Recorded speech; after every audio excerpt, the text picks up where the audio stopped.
Okay, use it.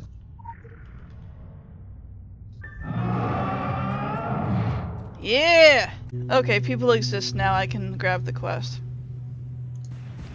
Immersion. Okay.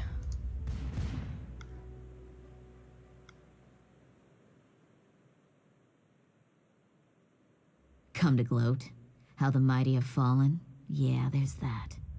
But then again, we fall, you fall, we all fall. We I all can tell fall you this, down. and I'd probably get fired for it. But, you know, perspective. I have the We've same been gun out as here you. a while. Protection detail for the science guys. You've heard about the Prometheus initiative? Them. And I knew something was going on. I knew it. But we're trained to turn a blind eye and focus on the job. We keep the nerds safe. It's how we do's it. You know what I'm saying? The core teams, the white coats and suits with the Prometheus initiative, were digging over in that weird city other side of the mountains. They were bringing out containers packed with artifacts. Regular Tomb Raiders. Seemed like they were having all the fun. The teams went deep underground, and they came out with stuff that even I could tell was powerful and dangerous. They had that hum to it, you know? That feeling of weight and age, of violence. Everything was getting packed up and ready to ship out when it happened. First, the incident down in the caves. Took out our whole detail there, along with the base camp. We had to pull back. Then some kind of sabotage. Someone on the inside is my guess. Wiping out our teams on the other side of the gateway. The white coats, the suits, supervisors, uniformed personnel, everyone. And the shipping crates? Gone. We sent a detail to secure whatever was left inside the city, but there was nothing. We had to retreat. Not a survivable situation. Too bad we failed to grab the comms gear. Could have come in useful with a direct line to HQ. Something's gone very, very, very wrong. We haven't heard a peep from Mission Control, and I don't know where the artifacts went, but right after all this is when the end of the world started happening. Everywhere. She doesn't have a smooth, like, sure texture on her, like, but warning bells? face. Like, Oh, she has, like, you polygons all over her face.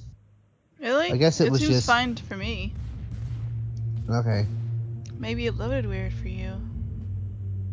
Oh, you have to poke at her tablet. You took Okay, it. examine... Oh, there it I is. do not need requirements to do this. Okay, now what do we do? I have to go to a communications node. We said the city on the other side. What's the name? Immersion? Yes.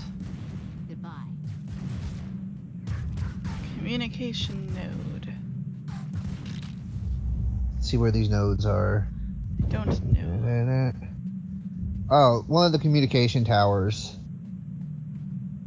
Oh, is it like that thing over there that I can see? Yeah. Okay.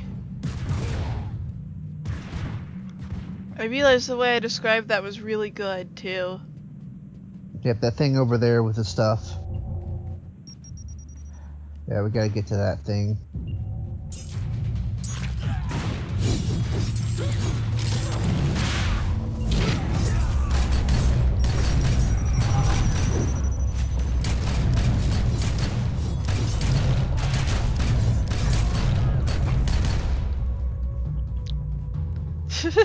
Just killing everyone. This thing, right? 'Cause Yeah, that we looks just about use the right. tablet over here.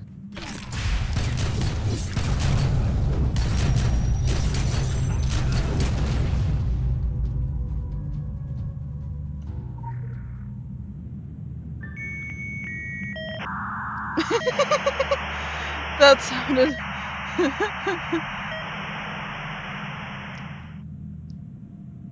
Oh, turn on the tablet.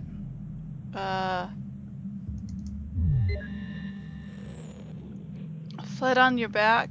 What's this? The game? What? Wait. Retrieve the game. Flat on your back. You have been dreaming dark dreams in which strange voices haggle for the right to devour your soul. The dream ebbs, draining slowly away and leaving you gasping for breath in the sudden brightness of consciousness. You open your eyes. You are lying on a rocky outcrop in the shadow of a metal communications tower. You notice that the tower is branded in several places with a familiar logo. The Orochi Group. Get Okay, up. I gotta send you I gotta send you messages.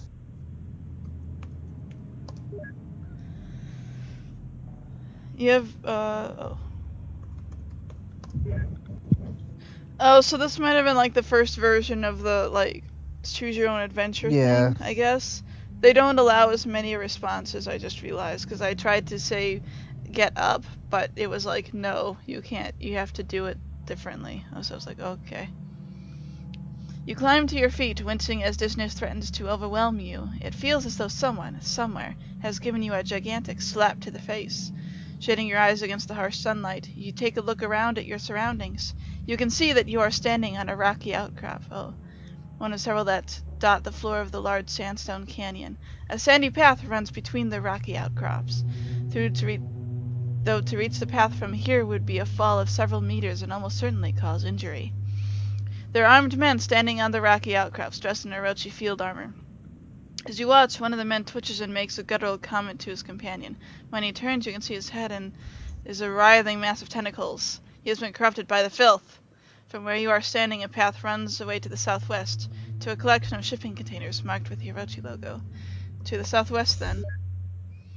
You're standing amongst some shipping containers marked with the logo of the Orochi group. This area has obviously been the site of a battle recently. A dead Orochi soldier slumped against the side of one of the battered containers. Smaller crates are scattered haphazardly around the rocks here. One of them has a keypad that glows softly in the glaring sunlight. From here, a sandy path leads both north and south to the sandy floor of the canyon. The southern path runs along the rocks and leads to a natural sandstone tunnel. From here, the route looks safe. The northern path winds along several rocky outcrops populated by filthy snipers. They will certainly spot any attempting to move past them. 50 meters or so beyond the snipers, the canyon expands into a wide sandy area a couple of 100 meters across. There appears to be a battle taking place on the far side of this area, but you're too far away to make out exactly what is happening. Oh, wait, there we go. Let's see. Examine corpse? Is that what we do? Okay. Examine corpse. The Orochi soldier has died violently with his hands clenched in pain. He appears to be clutching something in his left hand. His assault rifle lies abandoned on the sand near his feet. Take rifle?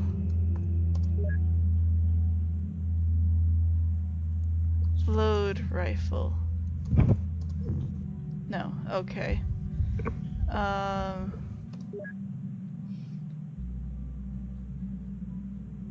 Open hand. What was the exact word phrase he uses? Open. Oh, it is open hand.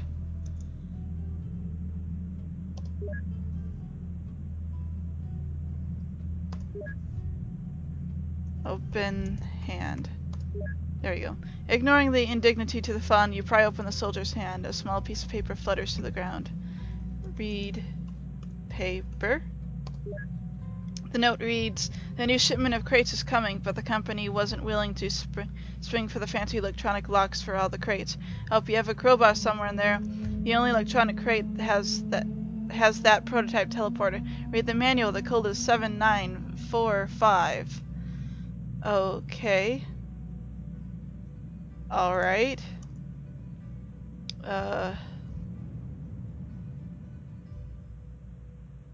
I already took the rifle. Oh, okay, so we use the keypad.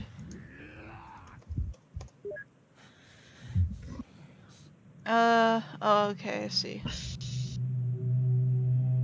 Use keypad. It was 7945. Ah, I remembered it! With the one hydraulic hinges, the crate opens. Inside is a very odd device that looks like a game controller. And next to the device is a thick manual. The cover reads, "Experimental teleporter, use at own risk."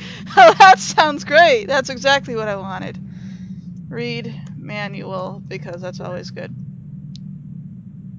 The manual is like several phone books welded together. You don't relish the prospect of carrying it around. You quickly browse the first few pages and realize that the manual is so technical that you would also need a PhD in quantum physics to understand it.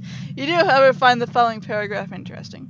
The rat dial controls the direction. Each setting corresponds to a compass bearing.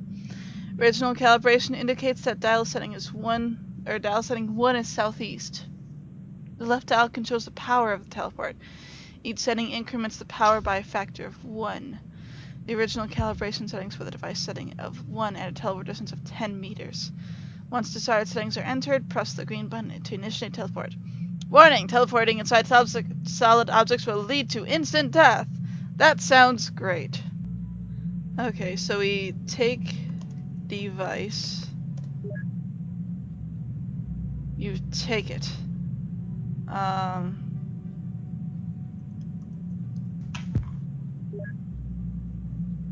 Let's see. So you said, because I don't know what to do. Oh, use teleporter. That makes sense. Use teleporter.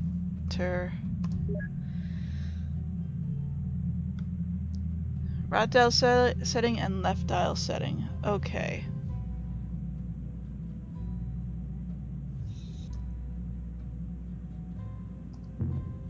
No, that's not it. 6 and then 5 is what you said. Yeah. Okay. Your teleport succeeds, and between heartbeats you find yourself in the middle of a group of startled Orochi soldiers. They're battling their filth-infected counterparts who are running from the south. You can just make out the crates that mark the origin of your teleport. One of the Orochi, a formidable-looking Roman, stands nearby. A shade tent nearby covers a small camp bed, several crates of ammunition, and a couple of laptop computers. Grab ammo. Damn it. Take ammo. Take ammo. That seems right. Load rifle. Yay! So the rifle is loaded.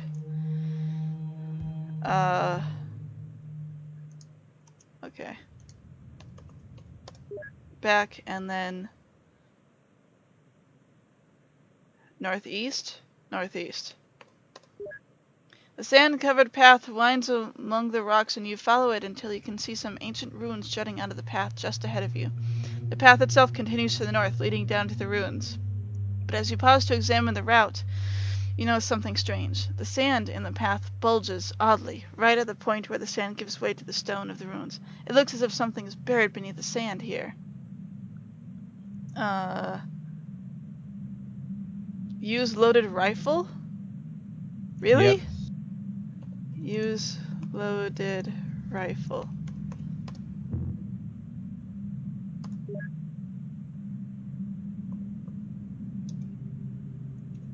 Did it work? No. It takes a couple of tries. Like, I don't know why it doesn't work right away, but it's loaded rifle. Like, I tried it first time. As in didn't one work, word, and so or? use space loaded rifle. Loaded rifle is one word. Oh. I don't want That's to. I don't weird. why it can't just be use rifle, because the rifle's loaded. Yeah. You fire the assault rifle into the sand and roar with a screech of rage as a giant scorpion that is hiding just beneath the surface takes several bullets to the carapace. The creature emerges from the sands, but you're ready for it, and you easily kill it. Yay! Gain XP! Level up! Really? Okay, so head to the north. You're sitting on the edge of a sandy pathway. At your feet is the corpse of the giant scorpion. The path leads north to the ruins where it turns sharply to the east. And my phone just went off. You enter the ruins, following the turn around to the east and enter a large plaza. As you do so, you hear the sound of a helicopter passing over your head. Looking up, you see a crate being dropped from the helicopter. It floats gently down to the ground and lands just in front of you, in the middle of the plaza. The crate is marked with the Orochi logo and is similar to the one encountered earlier, with a keypad built into the crate itself. Attached to the crate is a note. Read. Note. Note reads, "You have done well, so this one is for free. 6854J. Okay.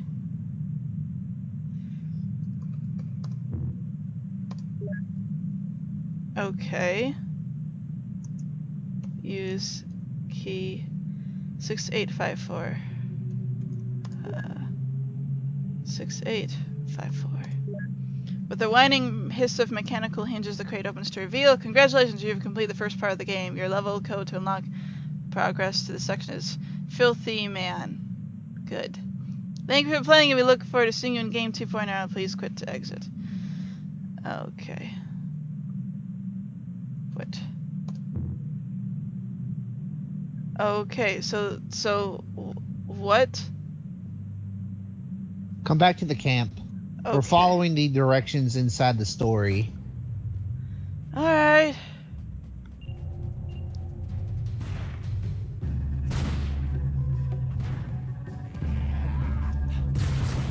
Alright. Hello. Yeah, just like in the story, like we're going the northeast. There was actually a Sunstrider underneath the sand right here that we would fight, which I killed already. Oh, Because it's like okay. right here. Then we're going into the city. We're looking through. And look, helicopter. And they dropped a crate. What are you doing? I'm running with my feet. Oh. Helicopter just dropped a crate. Oh yeah, I see. Okay. Yeah, 6854. 6854. Or not? Yeah, it worked for me. It says play game V2. So now we play game V2. Okay. Oh, okay. So it's weird. Okay, so here's the game. And there's the tablet. And welcome to the game version 2. Please enter your access code to start. Oh, filthy. Okay. Filthy man. You're standing in the middle of a covered wooden bridge. Small windows are visible along the length of the bridge, and peering through one, you can see that the day outside is unnaturally dark, as if this place is enveloped in dark clouds or mist. You see autumnal leaves dotting the landscape, but everything seems oppressive in the palpable darkness that hangs in the air. Beneath the bridge, a shallow stream flows downhill, and peering out of the window, you notice a golden glow that seems to come up from the steam bed beneath the bridge. You see a small path that can be followed down to reach the riverbed. To the west, you can see the road swings to the left and begin. Any more caffeine? To the west, you can see the road swings to the left and begins to climb a hill. To the east, you can see the signs of civilization, the outskirts of a small town. There are humanoid shapes moving around in this area, but the entire place feels eerily silent, except for the babbling of the stream that runs beneath the bridge. I don't know what place they're talking about. There's a couple places that have, like, bridges like that, so I'm not sure what they're talking about. Let's see, you say that we need to, okay. Enter cave. No, down. Down. You slip and slide your way down the bank of the stream until you are standing beneath the bridge. You are standing in a vibrant green patch of grass, which has seemingly sprung from the stream bed in deep contrast to the dull gray rocks that surround it. The verdant grass growing in the shallow water was acted as a filter for garbage that has been thrown into the stream.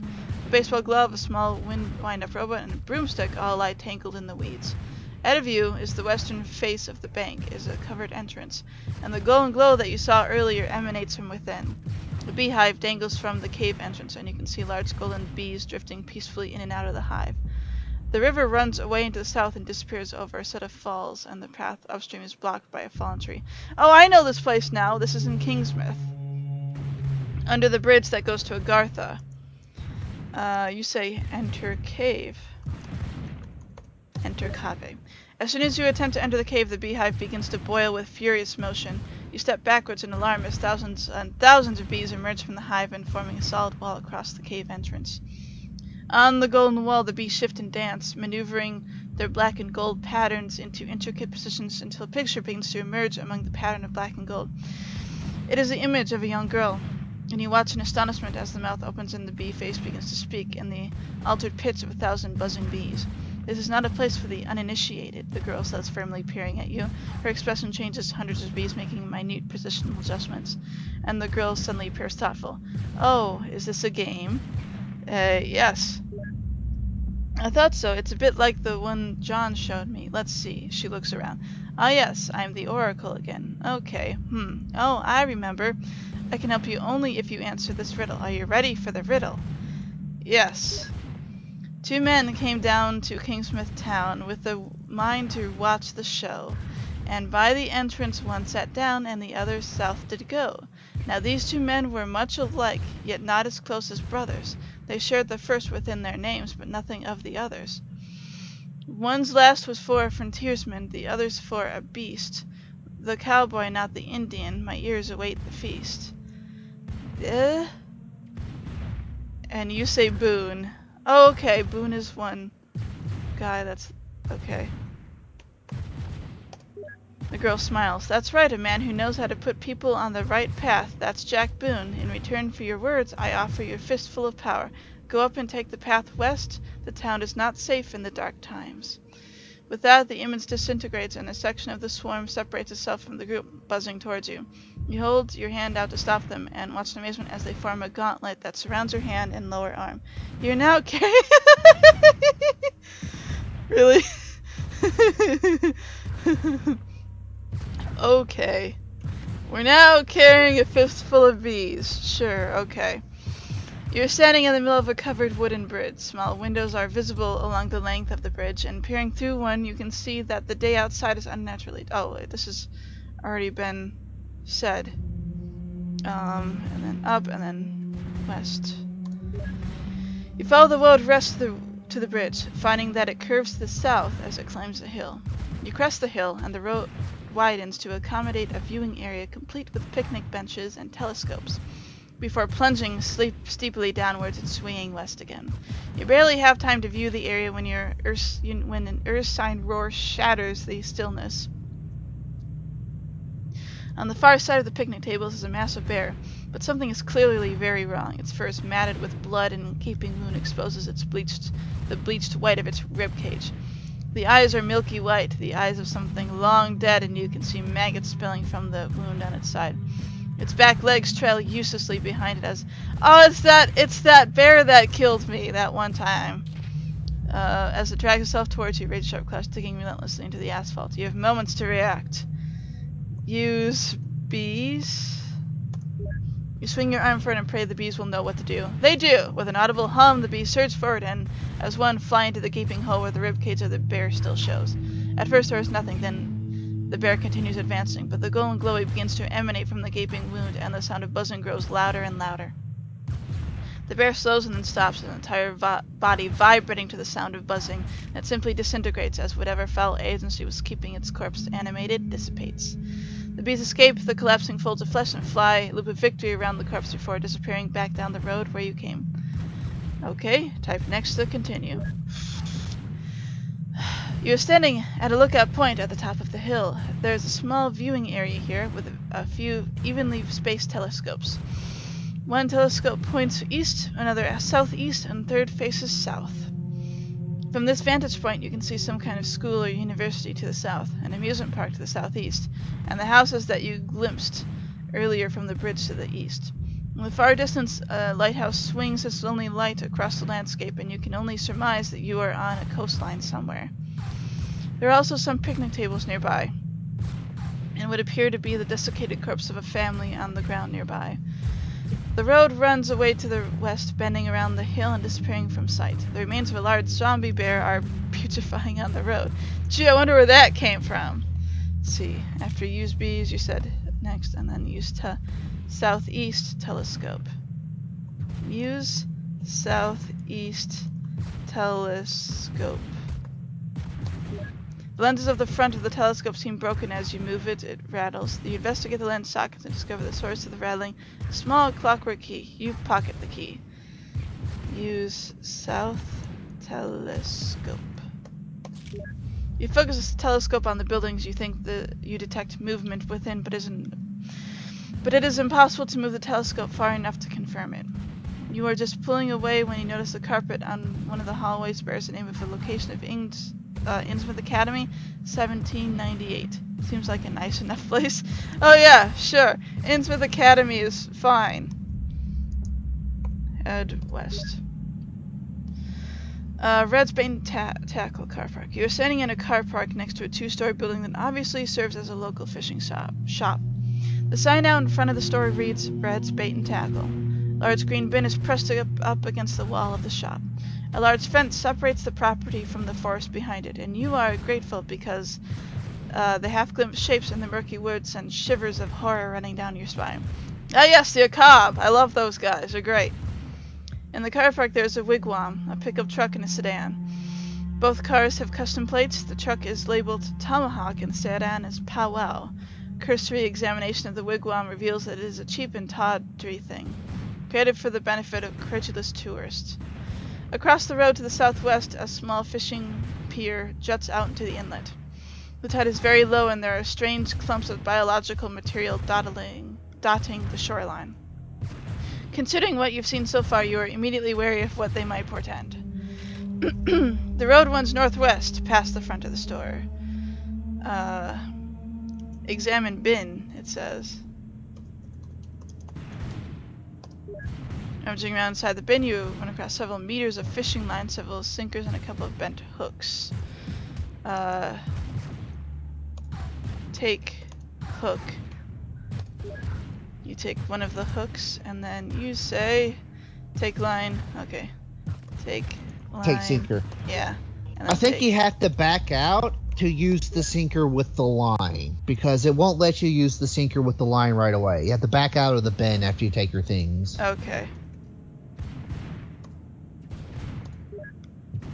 Use sinker with line. You add a sinker to the fishing line, creating a weighted fishing line. Oh, cool. Use weighted fishing line with hook. Okay. You have to spell it like you weighted, like, I don't know. Yeah, the weighted line. It's just a weighted line. Oh, okay. Use all one word. Weighted line with hook. You now have a prepared fishing line. You also why it was you didn't just find a previous set of fishing line. It certainly seems like it would have saved you both and whoever wrote this a lot of time. Thanks for breaking the fourth wall there. That's what I needed. Let's see. Go northwest. Okay. Standing in front of the shop, is currently closed. The doors are shut and there are no lights inside to indicate anybody is there. A hastily written note on the door reads, "Gone to family reunion at Trailer Park R&A." The only possible entry to the building is a window on the second floor. It is wide open. Apparently whoever lives in that room has a love of fresh air. The road continues to northwest, entering a tunnel at the rock face. In that direction the property fence ends and the forest grows right up to the edge of the road. Throw prepared line. Okay.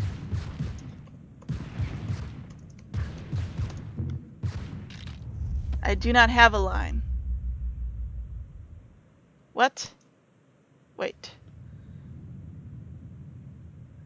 I'm confused. Yeah, I don't know why it did that, but I had to actually quit and then come back. Like, I don't know why. It did the same thing that it did to me. Like I backed out, used the lines, and then I went to toss the line, and it said I didn't have a prepared line. So I have no idea why it did that. Do I have to like close it and just reopen it again?